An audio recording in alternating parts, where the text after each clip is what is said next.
So Dispatch season one just ended. So here's how I'd pitch or do a season two if I worked at Ad Hoc, as a writer.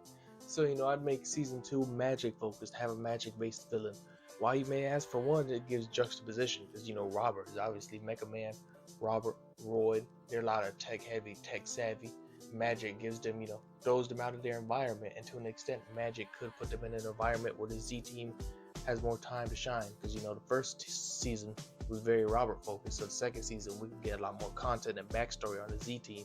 And then speaking of the Z team, Punch Up got his powers from a witch that said in his bio. So you could tie it to the main villain could be the one that gave Punch Up his powers. Golem was animated by Magic. So you could theoretically make it was the same witch that gave, animated him and gave Punch Up his powers. You could make it so they're just two witches from the same coven, have a big coven villain group like the Red Ring. Then Malevola, I think her bio was like blank or we don't know, so you could very easily tie Malevola to witches, obviously with the demonic side, and people want to see a lot more of Malevola because she's bio, and a lot of people want to see more of her. Then of course by extension that means Sonar and Coop could possibly have ties to these magic people, even if they don't have direct ties, just by the prospect of their beef or relations of the magic people with old Malevola and Punch Up means that Sonar Coop would, be heavily involved as their synergies.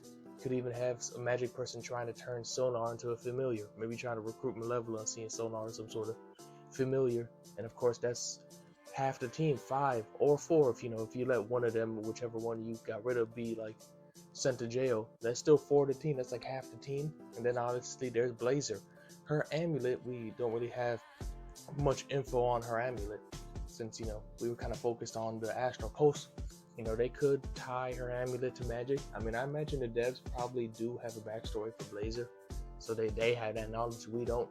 But you could easily tie so someone from the Witch Coven originally made her amulet, and this isn't some try and make Blazer villain. I think that was stupid. Just let her be a hero, but go over where the amulet came from, even if she doesn't know where it is directly.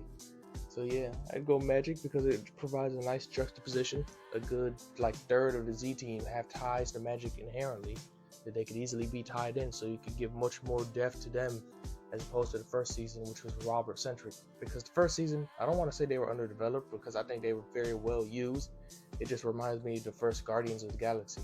Robert Star-Lord, he was very good. You could easily tell who the core cast was. The other ones, they were likable. But, I'd like to dive deeper into them. So that's how I do a second season before Witches Coven.